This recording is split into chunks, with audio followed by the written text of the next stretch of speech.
Hello and welcome to Two Words Wolves Pod. I'm Ryan Eichten and with me is Leo Sun. Leo, how you doing? I'm ready for the final push, Ryan. It feels like we've been crawling and crawling throughout the season. We're finally at that final stretch now. It's the last few weeks really it felt like a grind. But it's crazy to think that it's only 10 regular season games left in the Timberwolves year. And even for the Iowa Wolves, who I've been covering, they only have two games left, and they could basically seal their fate by winning one of their last games here to make the playoffs. So, I mean, both teams are in full playoff push mode right now. I feel like fantasy basketball, our season that Ryan and I we played, that season's over. So now I feel like I can watch unencumbered, not worrying about like, oh man, how many points is Kevin Durant going to score today? Where I could just be like, you know what, I could just watch for like the love of the Timberwolves and the standings. So yeah, it's that final couple weeks here. Yeah, just 10 games left on the schedule. For like my purposes, only 4 home games left. It's like you're getting down to the season ticket holder people are looking. You got to spend that cash the organization gives you. Like we're running out here. Although we'll have at minimum 2 playoff games and ideally a whole lot more than that. But yeah, it's getting down to the nitty gritty and something I've kind of felt like, especially after that the Portland loss on Friday, just kind of like been waiting for this team to kind of have a stretch where they just like go on a run, rip through their schedule, and with 10 games left, we're running out of time, and maybe this is just who this team is. But of course, the minute those thoughts start creeping into your head, they go out and win in Boston on Sunday without Ant, with Julius having a poor shooting night. And they beat Boston 102-92, a Boston team that's going to finish top 3 in the Eastern Conference, even with Jason Tatum missing like at least 80% of the season. It's just classic Timberwolves. The minute you and Portland loss wasn't great, but certainly, I don't know. I kind of say at this point in the season, if the other team is trying, like, if the other team is trying to win, has incentive to win like the Blazers do, it's not a good loss or whatever, but like there's at least an explanation there, right? But coming off of that, kind of felt like that the Boston game would be another loss, and you try to come back home, but nope, they win on the strength of their defense, holding Boston to 92 points. So I start the show here. Howl or foul, Leo? Was the win in Boston the Wolves' best game of the season? I'm going to say foul. The Wolves, I was recapping that game for Canis Hoopus, and the subline that I had, subtitle I had for it was basically that the Wolves appeared at their own funerals once again to show the world that they're very much alive. Because, like you said, every time it feels like the fans or national media count the Wolves out, they seem to like just pick up a win they have no business really winning based on their previous play. I mean, think about those 2 OKC games that they won. I mean, those are 2 games that first come to my mind as maybe the best game of the season for the Wolves. If you don't remember that game, one of the first ones was they had a really like tough back and forth with them where Ant stamped it with a 2-way like performance where he hit that step back 3 and then he blocked Shea and ripped Shea. That was crazy. And then of course the wire to wire throttling of the OKC Thunder, which I don't think anyone expected at the end of January. So just less than 2 months ago. And so I think the Celtics game was probably one of the most improbable victories, I would say, just given Ant's injury. Boston was rolling. I think they had won 4 in a row. The Wolves are on the road in a place that they hadn't won in over 21 years now. And they had an early, huge double-digit deficit right out of the gates as usual. It's like, where are the chances the Wolves can come back from that? I mean, Jaden McDaniels and Julius Randle were terrible in the first quarter. They were ice cold from the field. So yeah, I do think that it is worthy to say that it was a huge win. It was an improbable win. To me, it's not the best win, but I'm curious for you, right? In 2005, I was still in high school, and I was like, look, Kevin Garnett, he can still turn it around. He was only MVP, just a little over a year ago. I was thinking about where I was going to apply to college, March of 2005. I was about to go into my senior year of high school. But what were you doing in 2005, right? 2005, I would have been 10. So like, what is that? Like 4th grade? Yeah, I couldn't even tell you what I was doing at 10 years old.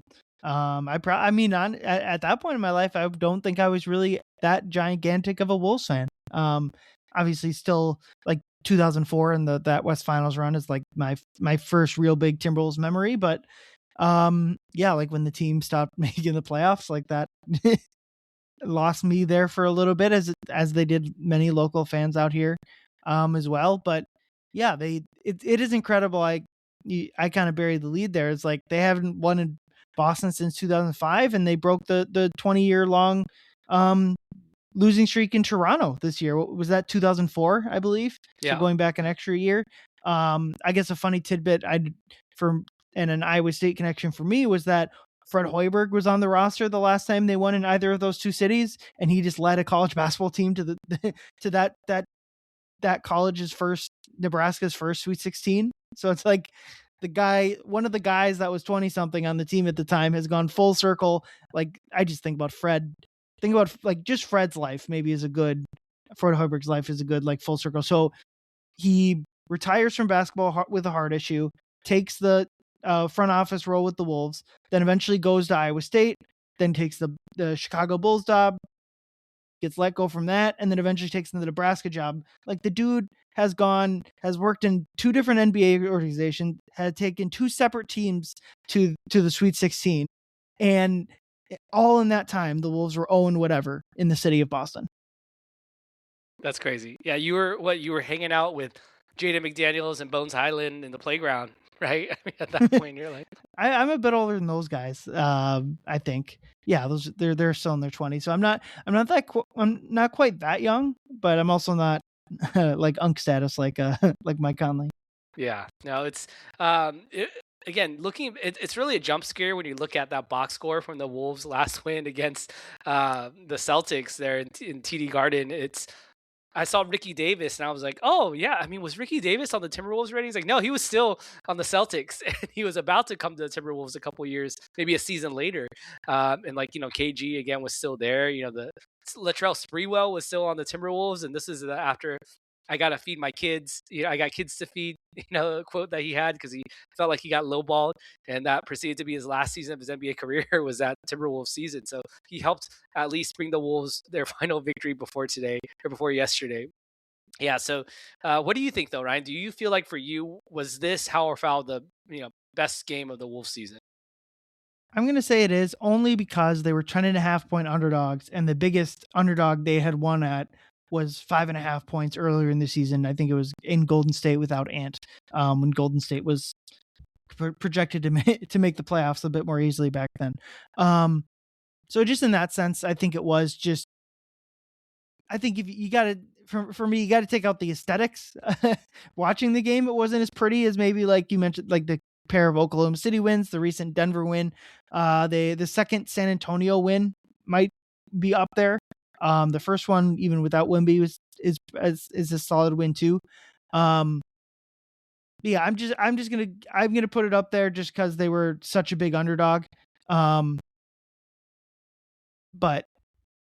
the actual aesthetics of the game, it was a pretty rough watch, which at least the Wolves have an excuse without their best player out there. Boston's been great all season. I know preseason, we like to admit our mistakes here, Leo. Jack and I did, we picked over unders before the season, and we did all the Western Conference, and then I said, let's just each pick one random Eastern Conference one that we like. And my pick out of all the Eastern Conference over unders, I liked Boston's under. And that is going to prove, especially if I think they're like the favorites to win the Eastern. If you recall, oh, it's 40s. It's crazy low. Like, yeah, I can pull it up here. Yeah, it's interesting to think about just the connection that Minnesota seems to forever have with Boston, not just because of KG, but even that game earlier in their season. I think it was around like November where Ant hit that.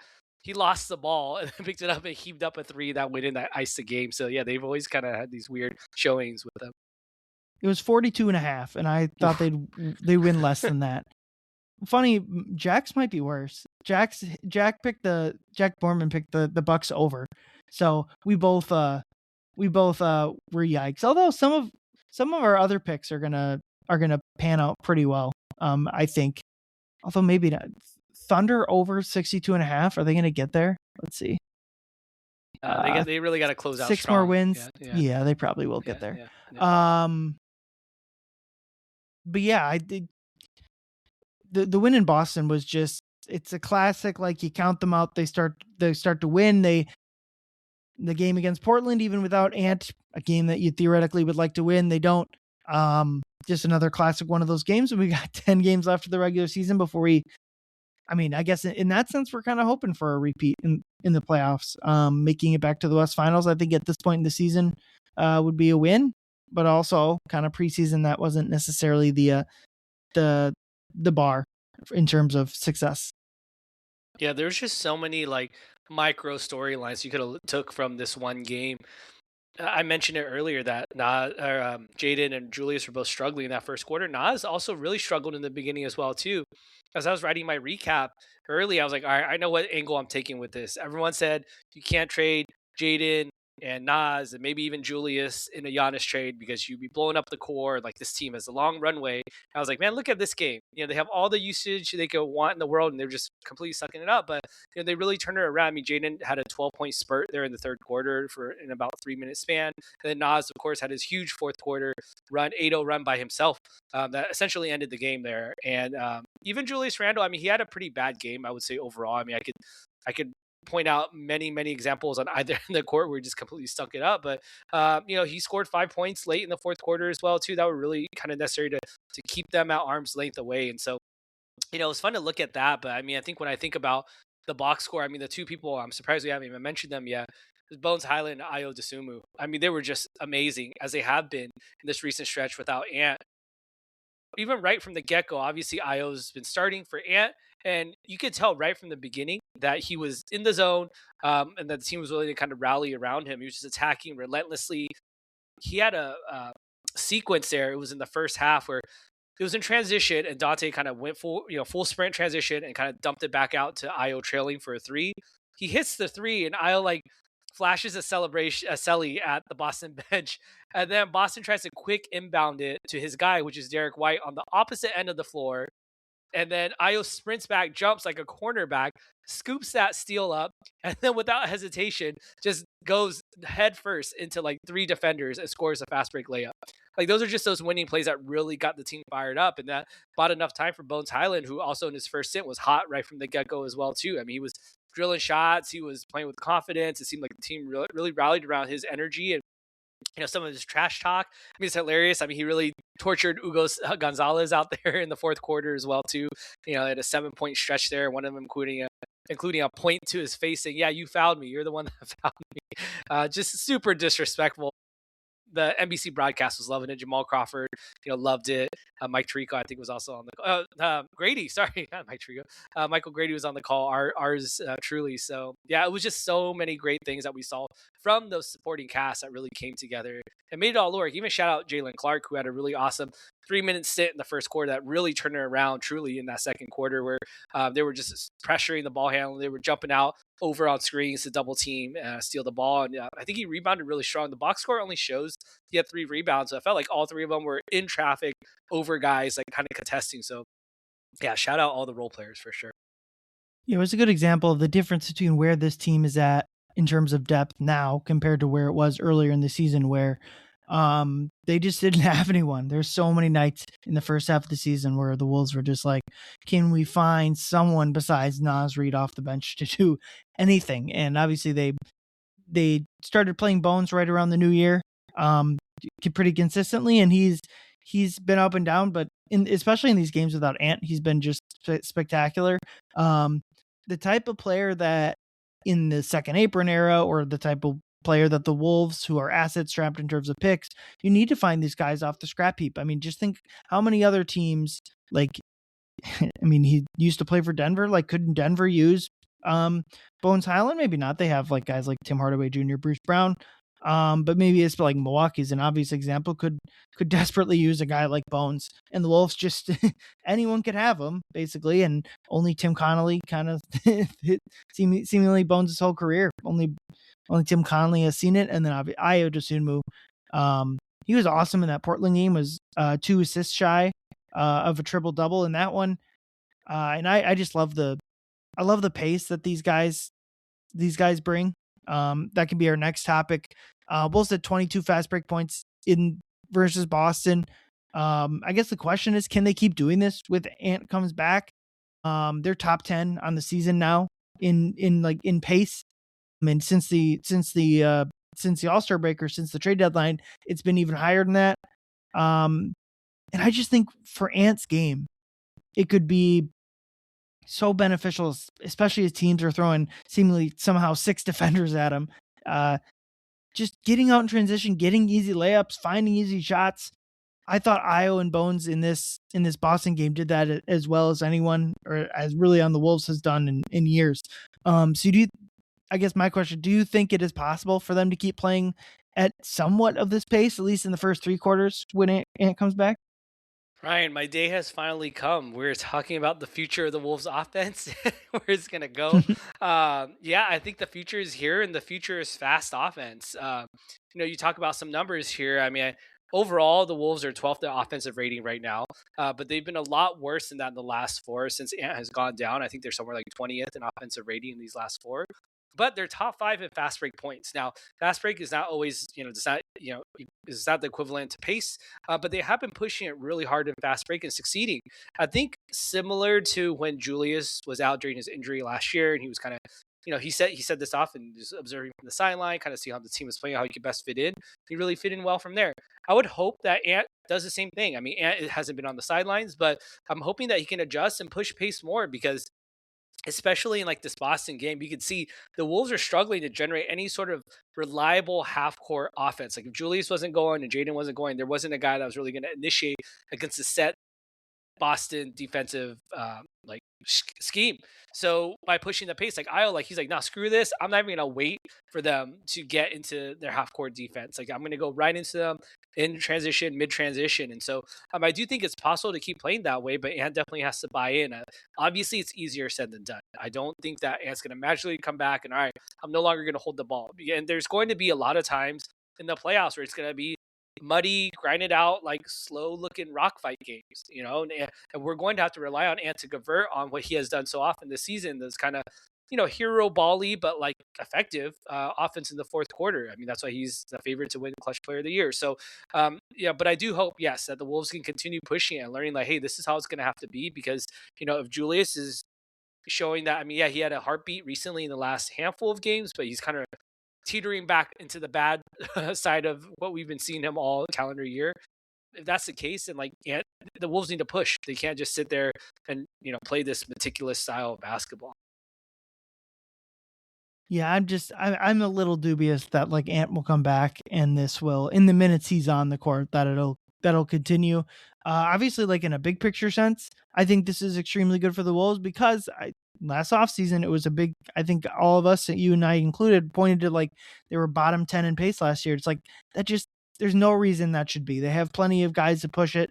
They're like just get above average. I don't think any of us wanted like needed them to be top five, but like just get it above average. You'll naturally increase your scoring output even by a couple points. Just simply doing that, and they've done it.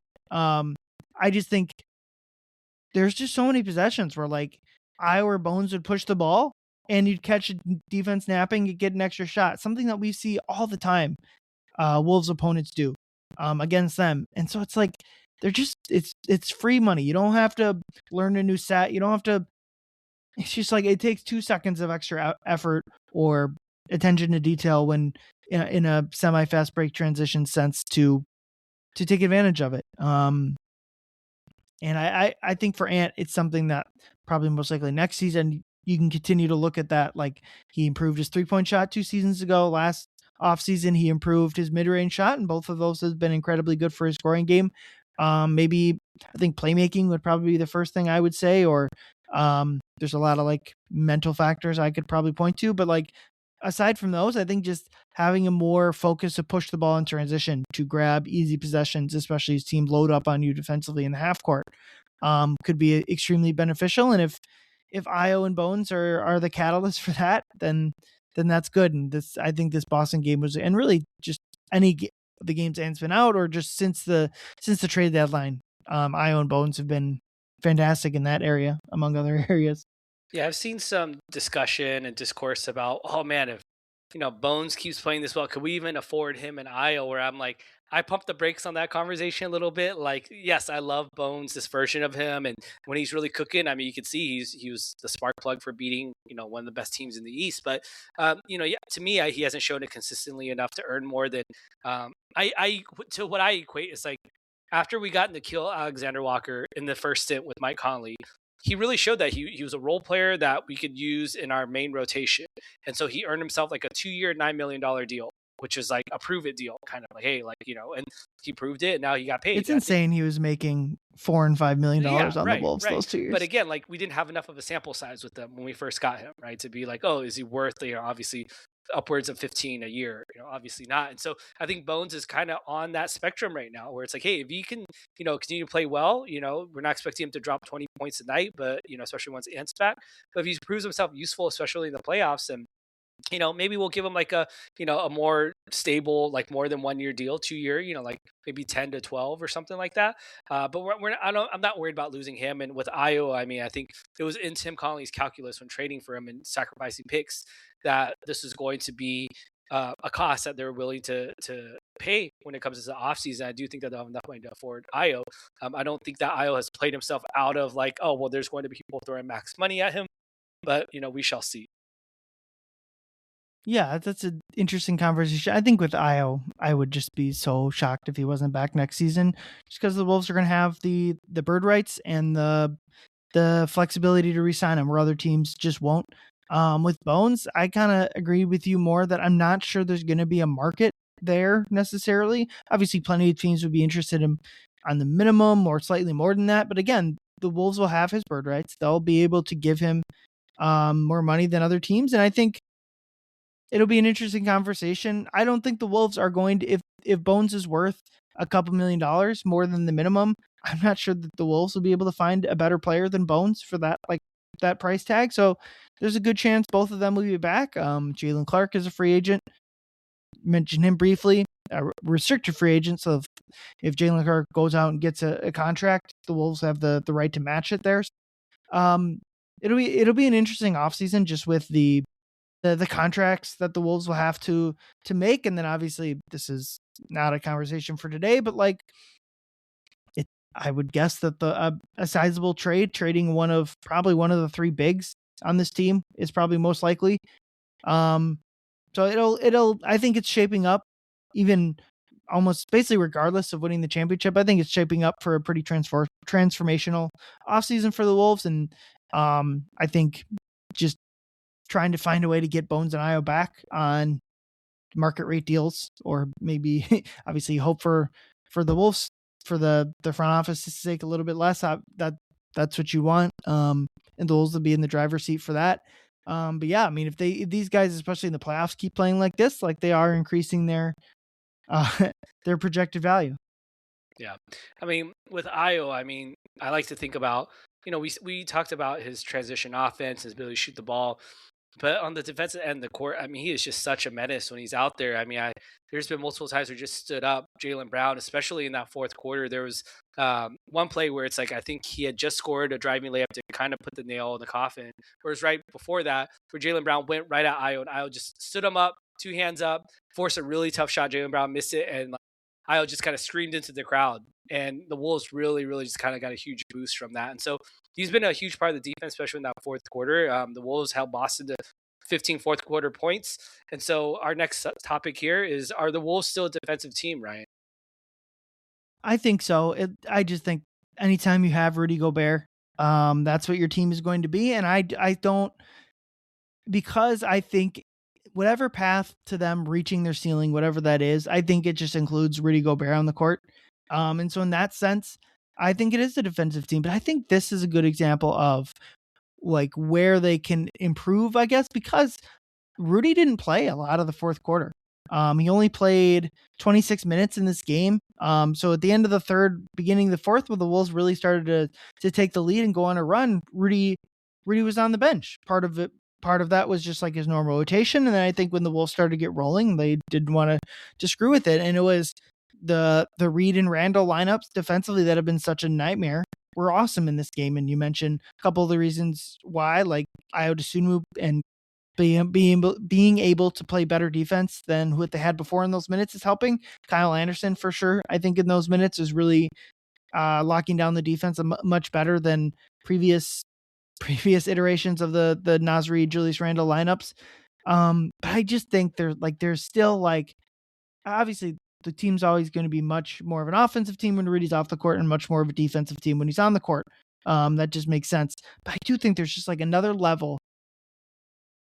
They're not going to get to like the team 2 seasons ago that was number one in defense by like a good margin, but over second place.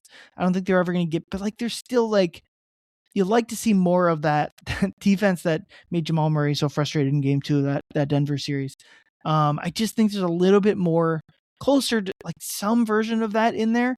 And I think this Boston game wasn't quite that hounding, but like just more consistency of games where it's like the rotations were on point. There wasn't like these cross matches we always see where it's like, why in a half court set is the wrong guy guarding the wrong person when like there's just no reason like the Wolves point guard should be guarding the other team's center or whatever. Just more of that and the more consistency approximating what 2 seasons ago, that lightning into the bottle season that the Wolves had. I think there's with Ayo and Kyle Anderson playing more, I think there's and maybe Jalen Clark is an opportunity to get back to this too. I think there's a little bit more of that. So then when Rudy is on the court, you can like really be like a defensive juggernaut and then have Ant kind of carry the offense from there a little. Yeah, I think you hit it the nail on the head that we saw glimpses of it yesterday. We saw glimpses of how good they can be in spurts all season. I read a really great piece by Jack Simone of Boston Sports Journal, and I retweeted it or reposted it on my Blue Sky account. He was really complimenting the Wolves' ability to switch up their defensive game plans throughout the game. They have the personnel to play different types of looks. I mean, obviously, we know what Rudy plays and what he brings in a drop coverage or just as an anchor on the defensive end. He's proven himself even on perimeter in isolation matchups. But I mean, you saw when they went small in that second quarter, that really flummoxed the Celtics. When you had Jalen Clark out there, you had Dante out there, you even had Kyle Anderson, Julius. Like they were jumping coverages like way out near half court, and not a lot of teams have the personnel to switch it up like that. You don't have like one of the best drop bigs in the game, and also some of the most aggressive on ball defensive players in the game as well too. And so I think what you said is that it's a matter of focus for the team and consistency. I mean, like how many times, I mean, even in that Boston game where they get one stop and they completely give up on the play. Like no one boxes out, no one rebounds, no one gets, they start leaking out because yes, they're good at fast break and they're like, all right, trying to press that lever where it's like, well, you got to finish the defensive play first. Like I posted one that I saw of Julius Randle in the first half. In the first half, it was it first half? Yeah, where Luca Garza got up a three and Julius kind of contested it. And right after the ball went up, Julius just went running off to half court. And then I think Derek White tipped it back, and Luca Garza was wide open with the ball, and Julius is like nowhere to be seen. He has a wide open three, and it's just like, dude, like he makes those plays a lot, probably more so than any other Wolves player. But he's not the only like offender. There's so many players where it's like they just lose sight of their guy. They get back cut, they get face cut, they any kind of cut you can think of, they get cut on it, and the guys are just not there to focus. And so, but again, like a Dr. Heckle or Dr. Jekyll and Hyde situation where there's also another brilliant play in the second half where I believe it was a pick and roll where Dante DiVincenzo was switched out on first on Nemeas Keita, their huge center, and then in the pick and roll, he got switched out with Jalen Clark. And so Jalen Clark had him. And right as Keita was rolling, Nasri jumped in to tag Jalen Clark back out to perimeter. And it was like, it seems subtle in the moment, but that's like the kind of on the string defense that the Wolves are capable of when they are communicating. And too often, we heard, I think Finch say it before in the recent press conferences, they let their offense affect their defense so much. Because when they're playing strong on offense, you see them get down to stance, you see them talking, but then when their shots aren't going down, guys are late getting back, guys are more worried about getting down and firing up a shot to try and cut a double-digit deficit all the way down to one possession somehow in one shot. Like they're just so concerned about that. So again, all of it boils back down to me is a matter of focus and consistency for the team. So I do agree with you. They have to be a defensive team while Rudy Gobert is still on the roster, and they have the pieces to do it.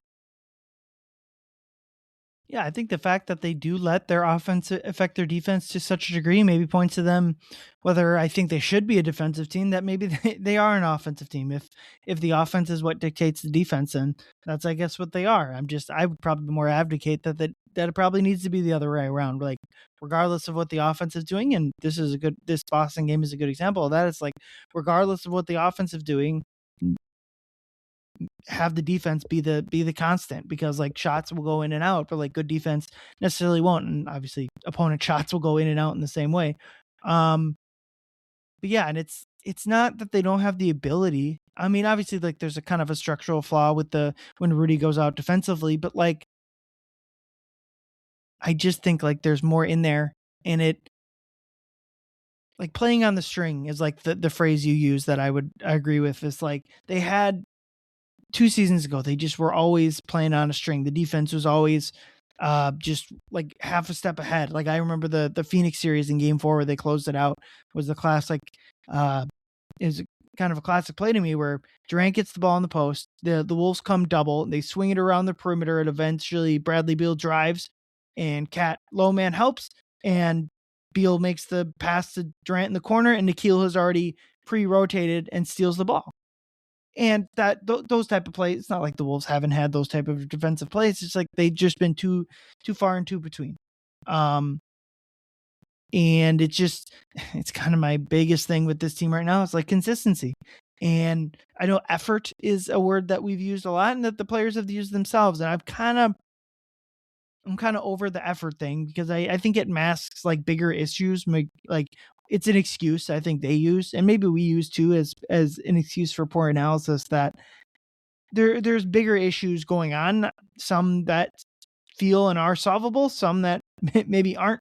Um, but I think it's like attention to detail and like just mental focus are like the biggest things because like it's not effort. Like even like they lose to Portland, I didn't like they tried hard. I don't think like that was necessarily the issue, but like there was just especially in the first half, too many defensive lapses, too many missed assignments, all that good stuff.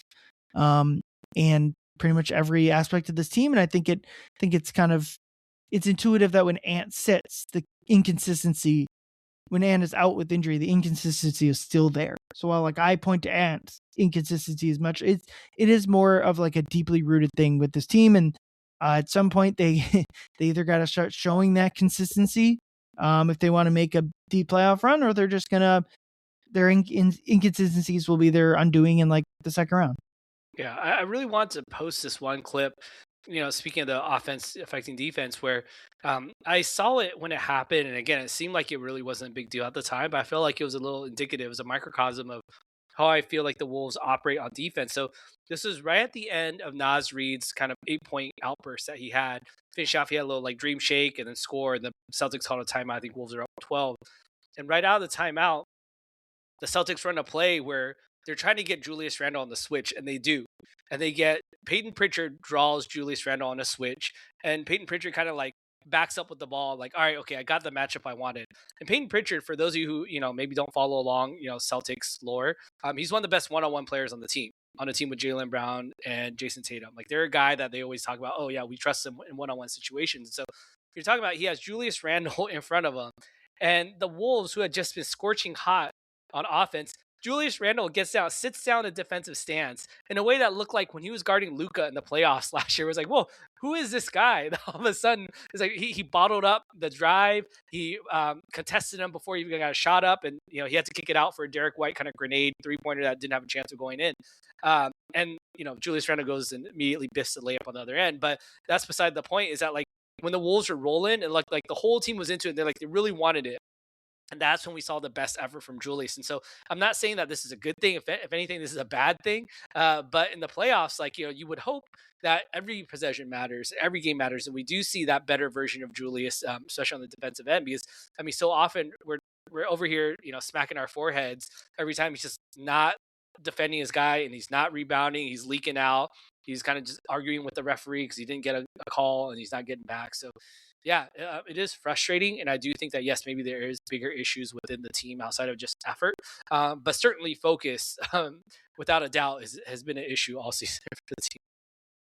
Yeah, and a perfect example of this I thought came against Portland with their rebound. The Wolves gave up 18 offensive rebounds, and I thought that was the biggest reason they lost the game. And obviously, some of that is just like Donovan Cliggan is 5,000 feet tall, and grabbed a bunch of offensive rebounds, but like he only had 5 of their 18. Like Robert Williams had four, another good offensive rebounder, but like Denny Avdia had three.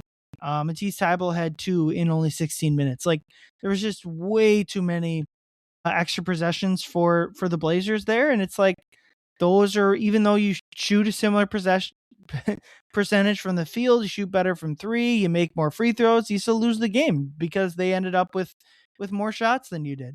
Um, and that was the reason you lost that game. So I guess the easy question off that is like, how big of an issue, or is the rebounding a big issue for this team, or is it just a one-off performance against Portland? I think it is a big issue. It is something that we've seen them struggle with all season. Rudy seems to get into these swings where he's cleaning up everything and all that. And I think all too often the Wolves, the rest of his team, the Wolves just kind of rely on him to do everything. Julius isn't helping. Obviously, I think with the insertion of Ayo in the starting lineup, I think that has helped because Ayo is a notorious tryhard. He's like a Dante DiVincenzo. Like they're always going to try hard, and that's what's a big part of rebounding is trying hard, like actually going for it, not just expecting the ball to land in your hands because you were on defense. And so, that said, I think Julius and both Nas are like kind of notoriously poor rebounders given their position and like their height. Nas had a good rebounding game against the Celtics, but I mean, aside of that, I mean, you can maybe blame his shoulder issue that he's been dealing with, or ankle issue even more recently. So there's that. But where I really want to see improvement is rebounding from Jaden McDaniels. He's a guy that we saw him last year kind of break out as a rebounder. I mean, there was that famous quote that he has, like, I just realized I'm bigger than most guys out there. I can go and get the ball. And we're like, hell yeah. He averaged a career high 5.7 rebounds last year. He peaked at 8.4 in February last year, so just over a year ago when Julius was out. Obviously, he had to play a little bit more four, and he grabbed those rebounds. He was out there. But then this year, he's sitting at 4.3 rebounds a game, and it's kind of steadily climbed down recently. It's all the way down to 3.4 in these 10 plus games of March so far, where again, maybe some of it is he's gotten into a little bit more foul trouble, so he hasn't been on the court more. But I just feel like I haven't seen him really attack the boards, especially on the defensive end, in the way that we need him to. Maybe it's because he's leaking out more in offense now because they're trying to push the pace, and he's a great transition player. But we need to see him out there. He has to help because they can't just depend on rely on Rudy to do everything. And Julius is obviously not. He is what he is. He's a strong guy. He's a bulky guy. He plays. He's a true power forward, but he is not a rebounder by any means. So yeah, I need to see more from Jaden on. I thought it was interesting that Finch specifically mentioned Julius as an issue. After the game, Finch rarely calls out Julius by name after games. I think it's probably good coaching by Finch. Just like he knows what his players need. Some guys need to get called out publicly, and others Finch knows like that doesn't work. But I'm sure at a certain point, like you just have to say it like it is. And the rebounding from Julius just hadn't been good enough. He only has 3 defensive rebounds in this game. That's like, just as Finch said, not good enough. But from a larger point of view, it's another like consistency, attention to detail type thing where I honestly don't think like the rebounding is like a structural flaw with this roster. I just think it's like something that slips through the cracks at times when the team is focused on other parts of the game plan, and it's easy to just like watch the ball and wait for it to come down and try to grab it instead of boxing someone out. So it certainly is a big issue. I just kind of, they have enough size and rebounding talent to like be in the season long, like they're pretty much average in defensive rebound percentage. And it's been more of an issue of late. So I think just like a bigger attention to focus, attention to detail in that area is all that'll take to get it back to league average. Yeah, I mean, like, how many times have we seen Ant in like a clutch game situation come skying out of nowhere to snatch a rebound like from Mhm. out of his zone? I'm not saying that that's sustainable to do that for every single minute he's on the court, but he has to help a little bit more like on that end as well too. He has the capability, and I think there was One of my favorite highlights from the Celtics game was Ayo Dosunmu defensive rebound that he had, where he went up with two hands. It was in the fourth quarter. He snagged that thing. And I think that's what led out in transition to, I think the Nas Reed and one layup. That was in the middle of his little run there, and all got started because Ayo rebounded outside of his zone, and that's what we love seeing. Him and even Dante, despite his shooting slump, he's been good at doing those things. Where he's like, "Hey, I'm going to come and crash in and get the board," because a lot of the other bigs are high pointing, they're not boxing out their guys, and so they need help, and so the guards need to help as well too. Absolutely. Let's talk about our Apex Alphas, our leaders of the pack this week. Leo, who you got? I know last week we did the same thing for a rare time, but I'm actually going back to the well with Ayo Dosunmu. We both went with them. I thought about going to Jalen Clark with this little revival that he had yesterday. We might need to break out that when he plays 15 minutes or more, how many wins the Wolves have stat again. But Ayo has absolutely stood out. I feel like as a leader on the court since Ant's injury in the last four, he's averaging 19 points, 8 rebounds, 5.5 assists, at 1.5 stocks per game. And his shooting splits are crazy. He's at a 50-40-90 piece. 50% from the field, 47% from three, 90% from the free throw line. I mentioned this at the beginning of this pod is that we saw how much the team really started rallying around him when he's getting loose. I don't know if you remember, Ryan. He had a highlight in the second half where he was just darting classic Io in transition on the fast break, and he does a little right to left through the legs crossover and just like puts Sam Hauser in quicksand. He goes up for a layup and he goes like, ooh, like you could hear him on the mic pick it up as he scores it. And then, like Jamal Crawford and all of them and Grady were calling out like, oh, even Io liked that move. And then even like, we got that stop late on Jaylen Brown. Like I mentioned, he was shouting to the crowd. His team was hyped up. I feel like they're really rallying around that energy and that electricity that he brings on the court. And so, I talked about it earlier. The play of the game for me in the Celtics game was that three he hit in transition, celebrated, ran back, got the steal, and then stayed inbound, and then had a physical. That transition layup was physical through Jaylen Brown's chest, type of thing. That was like the play of the game. That's when I knew. So Io is once again my second in a week in a row, my Apex Alpha.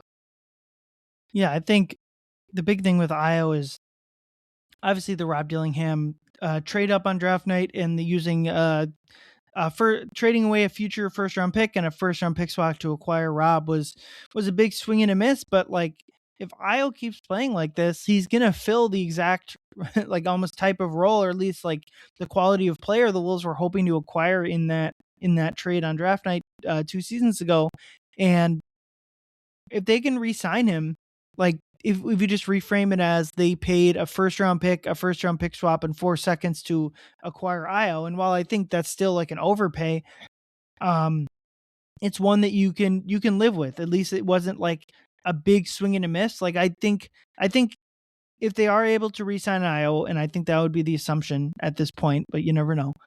I think Tim Connolly and the front office have done a really good job fixing one of probably their biggest mistakes since coming to Minnesota, is being able to get value off of just a complete whiff of a draft night trade.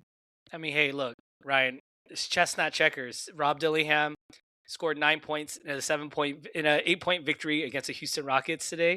That helped the Wolves in the standings. So Tim Connolly sent Rob Dillingham into the future to help the Wolves in the standings. But no, I agree with you. It is interesting to see how that trade develops. But what about you, Ryan? Who's your Apex Alpha this week?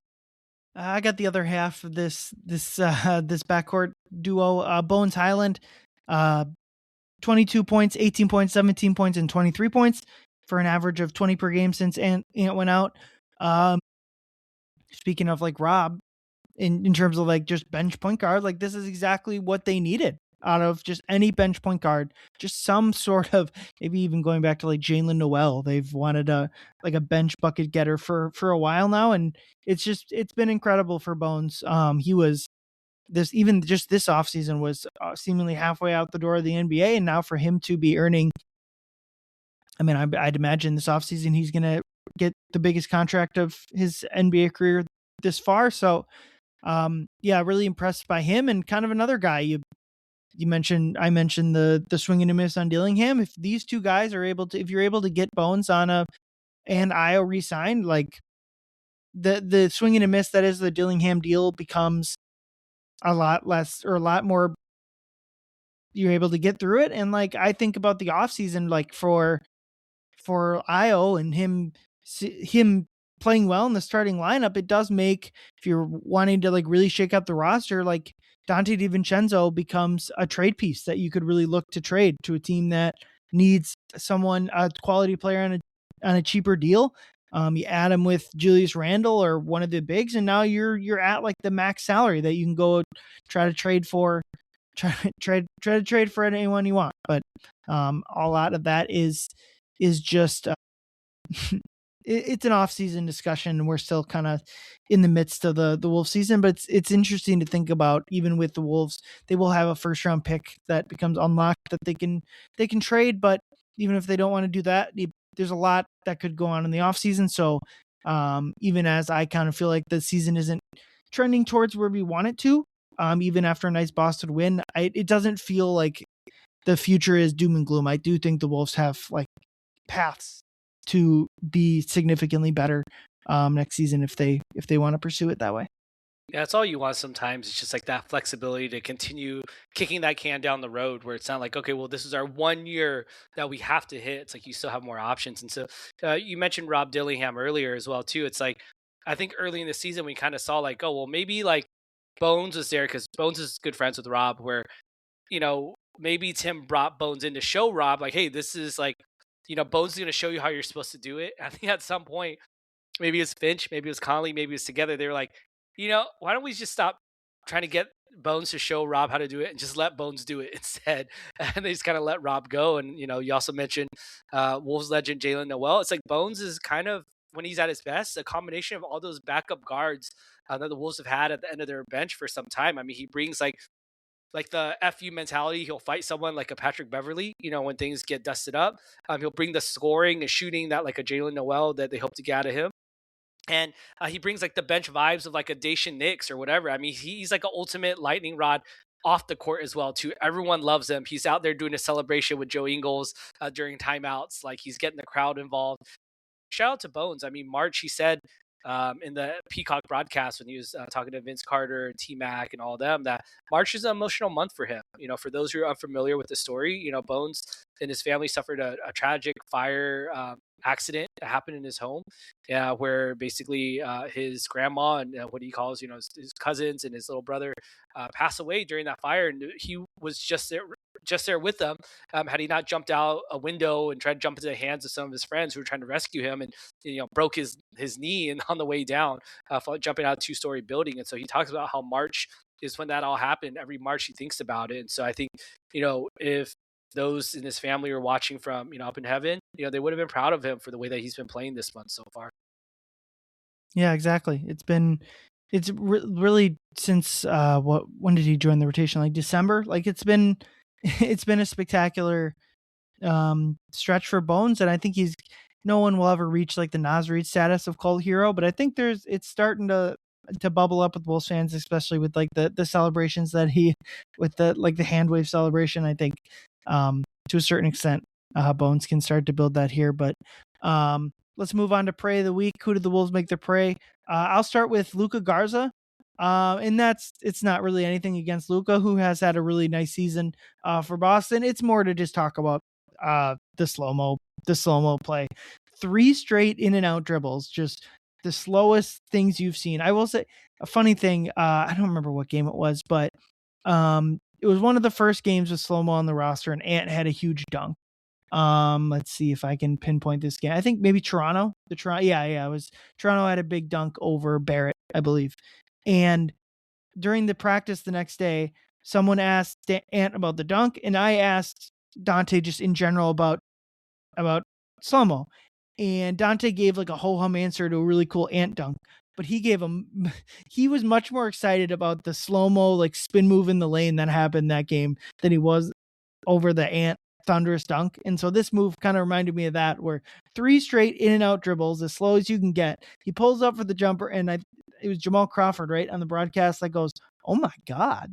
Go watch the highlight and listen for Jamal Crawford. Just as he goes up with it, he's like, "Oh my God," and he puts it in. Just a gorgeous basketball move, like a kind of old man at the park move, like just the slowest 3 in and out dribbles you've ever seen for 2 points. It was glorious stuff. Yeah, I mean, he went into Team China Lee Kyer mode where you're trying to carry the team on that ISO 101. Hilarious move, and it's one that like I once tried a step back jumper and pick up basketball recently, and one of my friends who was playing was like, "Leo, that was the most geriatric step back I've ever seen." And I feel like that was a little similar to Kyle's, triple in and out move, but it worked. I mean, he was playing against a guy that one of the few guys that might be slower than him in the NBA, Luca Garza. So it worked, and it was sick. I mean, like, yeah, Kyle is kind of fit just like a glove. Um, right in from the trade deadline or the buyout market actually, and I think we all expected that. I mean, he is a dude that has been noted for the chemistry that he had for the Wolves team 2 years ago. He's kept everyone together, contrary to Rudy Gobert punching him. Kyle's been a connector both on and off the court. I mean, you saw him hitting the Bones Highland Selly as well too, and he hit a that buzzer beating three that they ended up pulling a two later on. Yeah, love seeing Kyle out there just kind of doing his thing. Yeah, exactly. I can't get over Jamal Crawford's. Oh my god! Like that was all of our reactions to that. Leo, who did the Wolves make their prey this week for you? One of Kyle Anderson's former employees this year, the Utah Jazz. Kyle Anderson actually has thrown a little bit of shade towards Utah as well too. Once he joined Minnesota, saying that he wasn't really sure what was going on over there, Utah. That maybe they weren't trying to win games over there, and he was just kind of trying to be professional. But outside of that, I'm breaking out the Utah Jazz as a prey of the week because just like they were on November 12th. The Wolves used their game against Utah Jazz to basically put a whole highlight reel on display for everyone. I mean, the refs are goofing off. They're making faces at the camera during reviews. You got Joe Ingles hitting like heat check triples at the buzzer and doing celebrations. It was just like a fun time for the Wolves every time they play the Jazz, who, again, they'll forever be connected to them because of the Rudy Gobert trade, and they still owe a couple picks. But Jazz are still, again, in tanking mode now in like year 4 of all this. So, also, the Iowa Wolves, they played the Salt Lake City Stars twice this last week as well too, and each game they smashed them by over 20 points a game, easily close to about 25 points a game. They beat the Salt Lake City Stars, and Johan Berenger had almost a 20-20 game. Rocco Zakarski had like a huge game against them, and Iowa's actually just one game shy of clinching their first playoff berth, like I mentioned, in 11 years. So, both their G League and NBA teams have been really hurting by the Wolves. Yeah, exactly. Tough times in Utah right now in terms of that NBA team. Although maybe next season with Jaren Jackson Jr. and Markkinen, they'll actually start to try to win ball games. Quickly, let's talk about the standings race, just because I think it's kind of the biggest thing of the season right now. Not much change in terms of 3 to 6 in the West. Still the same: Lakers, Nuggets, Wolves, Rockets. Kind of jumbled mess that we've seen. Other teams have kind of, not surprisingly, pulled away from Phoenix. The Wolves themselves are 4 games up on the Suns.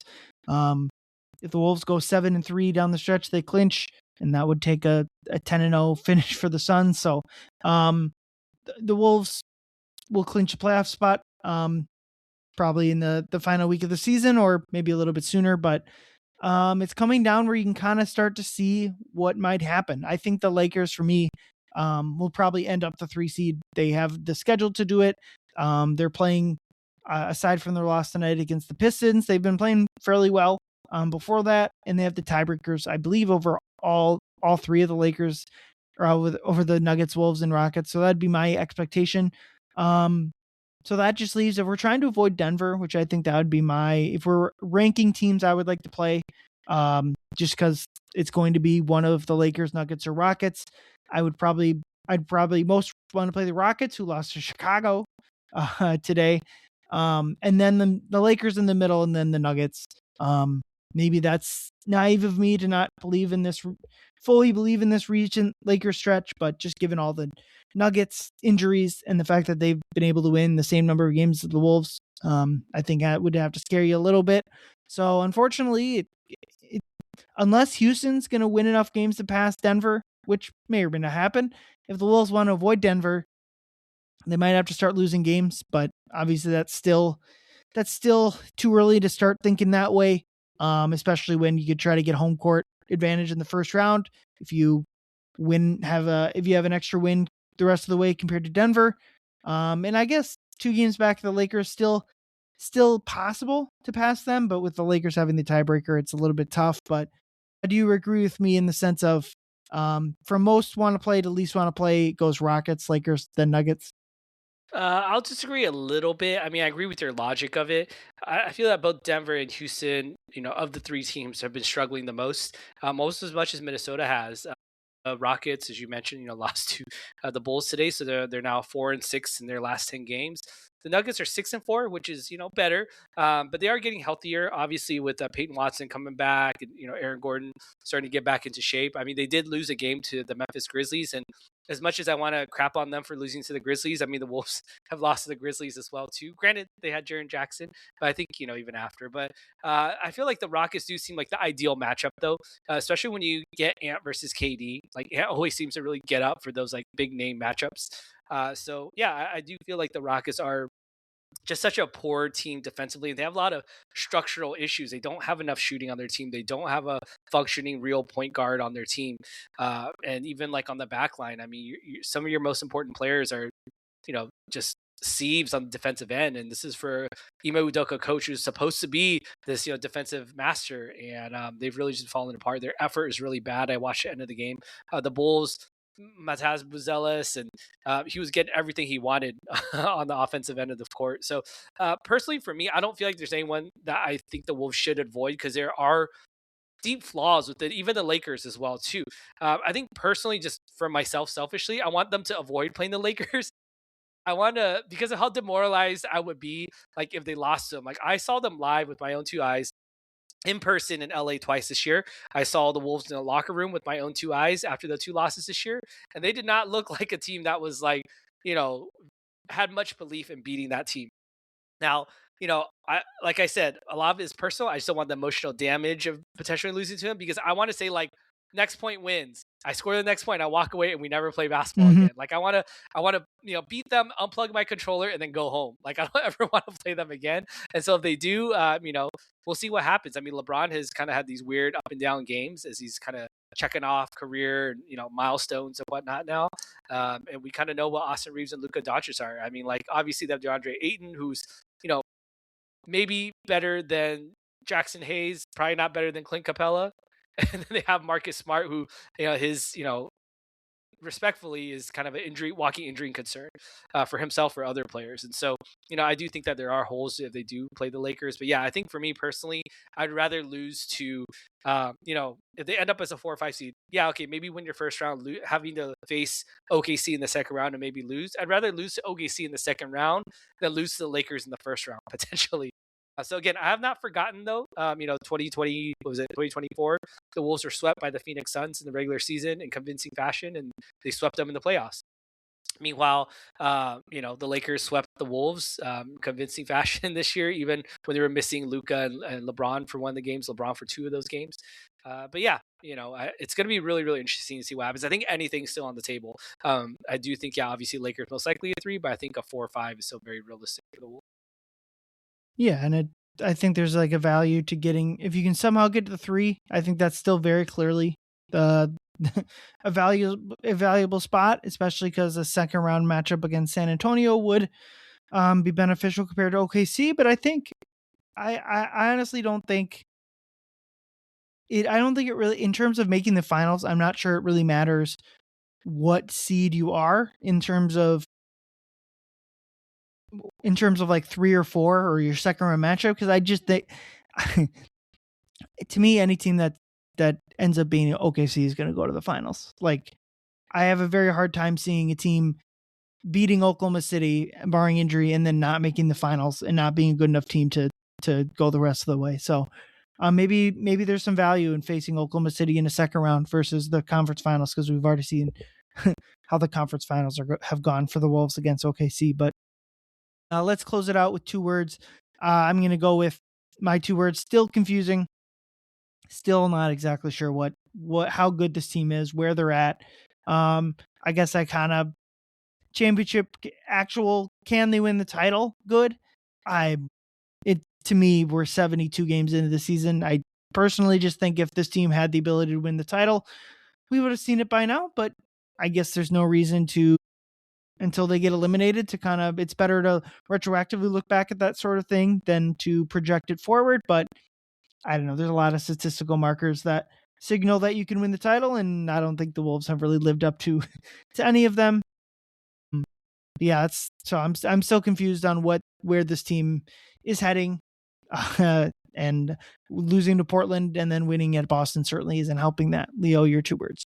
Well, yeah, before I go there, I like your 2 words because I've kind of learned to embrace the absurdity of this team. It's like whatever Mhm. happens, man. Like if they get crushed in the first round, it's like we kind of saw it coming. It's okay, and they make it to conference finals again. It's like, hey, look, we know that they could have done it. So it's like instead of being like too worried about it, like yes, it is confusing. I'm accepting like dude the confusion of the team. I don't want to adopt the weirdest team ever. I know that was a couple years ago was what we were, but it is a weird team. My 2 words though is gonna be the Turbo Twins. That is a moniker that I saw floating around on Blue Sky and on social media, and I think the Wolves officially kind of are pushing that forward. They posted a picture of Bones Highland and Ayo after the win against the Celtics. And they put Turbo Twins with like I think it was like a race car and like some smoke. And we'll see if it catches on. But honestly, like whether or not you like it, I mean, they are running like they're on turbo, and I like the Twins and that you know the Minnesota Twins. That's a little maybe callback to that as well too. But either way, the two of them have really just led this team right now, and I feel like they've instilled another level of hope. Where it's like imagine if it was still like Mike Conley and Rob Dillingham and Terrence Shannon were still like the guys coming off the bench. That would have such a different vibe of where the team would be as opposed to the way that Io and Bones are really not playing well individually, but they're playing well together. Like they're really feeding into each other. And I think this could be a good example for the rest of the team. Like again, is Ant sitting there every day and watching game film right now while he's out thinking, how do I get better? Maybe not, but it would be wise for him to, see how Bones and Io are really, making each other better and do the same with that when he comes back. How do I make the team better? Julius has to be how do I make the team better instead of just how do I get mine? So yeah, Turbo Twins are my 2 words. Awesome. Yeah, I like that. We'll see if the nickname sticks. I guess we'll see on that. Yeah, looking forward to this week. Interesting week. The Wolves have back-to-back off days, Monday, Tuesday. Gigantic game against Houston at home on Wednesday, and then another back-to-back days off. So during the working week, they only have a single game. So one of the brief reprieves in the schedule before they kind of hit the ground running the rest of the year. They got 2 in the the regular season ends halfway through April, and they somehow have 2 back-to-backs in April. Both travel back-to-backs.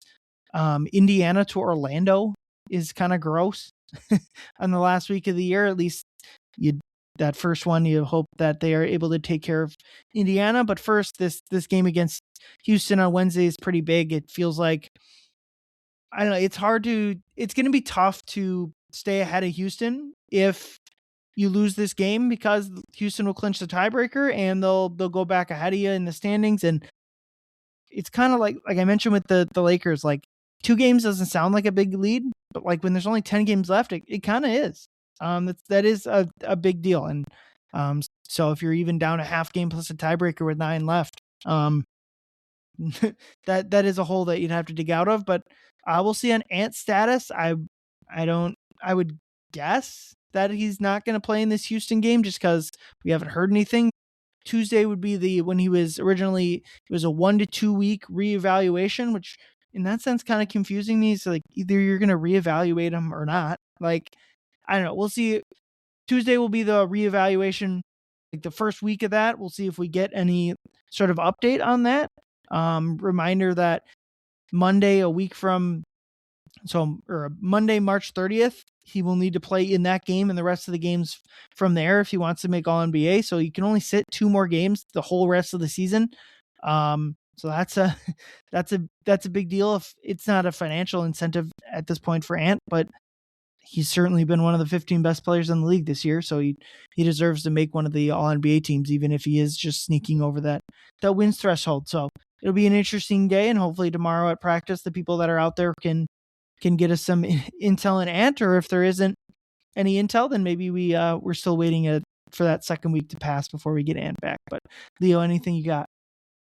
No, let's just buckle in. It's going to be a fun ride here at the end, and let's all just enjoy it. We'll provide updates as we have it, and we'll be back, and you'll be hearing from us soon. Absolutely. This pod will be back later this week after the Houston game. Until then, for Leo, I'm Ryan. Thank you everyone for listening. Get home, drive safe. Go Wolves. Ayo!